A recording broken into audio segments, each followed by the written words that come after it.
Sa edad na 21, piniling magtrabaho ni Rim bilang isang gasoline attendant.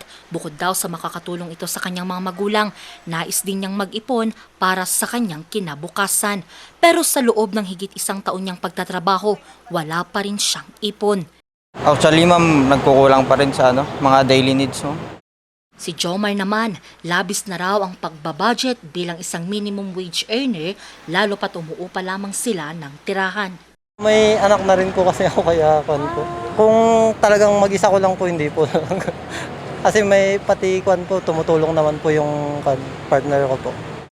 Ilan lamang sila sa mga naghihigpit ng sinturon, mapagkasya lang ang kanilang sahod, kaya't ikinatuwa nila ang anunsyong aumento sa sahod ng mga minimum wage earners sa mga pribadong sektor sa Cordillera.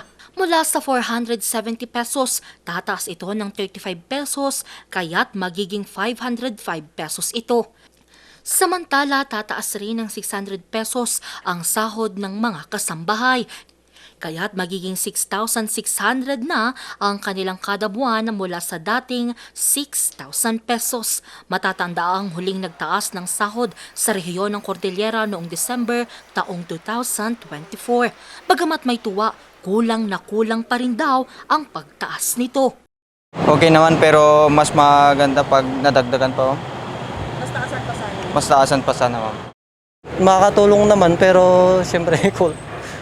Pa rin, pero at least makakatulong. Pero yun nga, parang kulang pa din kung ako lang talaga mag-isa na kulang pa din. Magiging epektibo ang naturang aumento sa sahod mula December 30.